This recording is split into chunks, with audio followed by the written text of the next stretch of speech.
I have argued about life after death and my impressions of democracy. I have stated both ideas are with faults. Life with democracy is not perfect, but it is better than all else offered. If one will not choose an unpleasant death, countries like Afghanistan have no choice. America breathes in democracy. Many other countries simply pretend. Too much representation is wounding. Too much democracy is risky. Yes, it needs some structural adjustment. Still, I want to live by democracy, for all else seems like death within a life.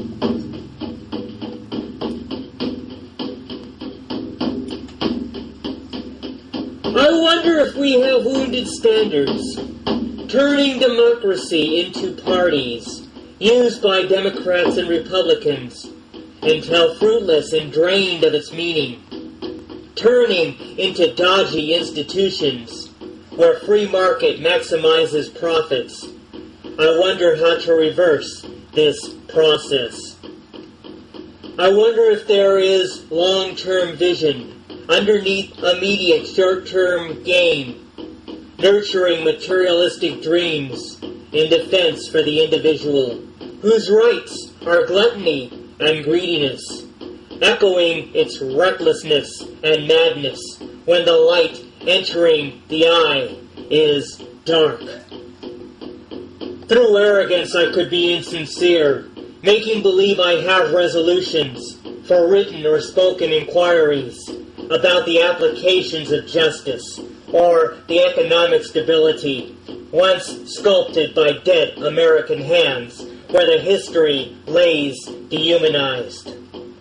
I know Democrats with animal eyes who have manipulated the system. I know Republicans obedient to the serpents of organizations and greedy corporation entities. Both have corrupted the depraved as tools, calling their deaths rebirth to a new dawn.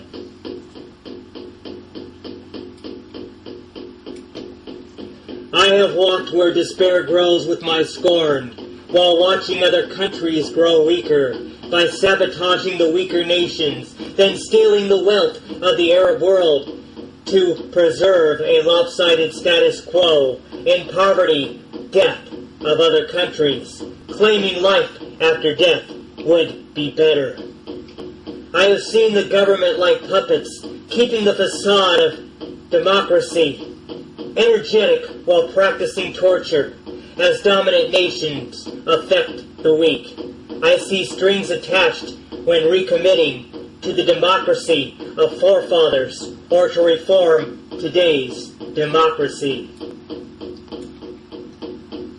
I ask, is the problem congressional, or the private funding, or lobbyist, or tougher rules on fuller disclosure, or the public service and private gain, or its citizens who live casually?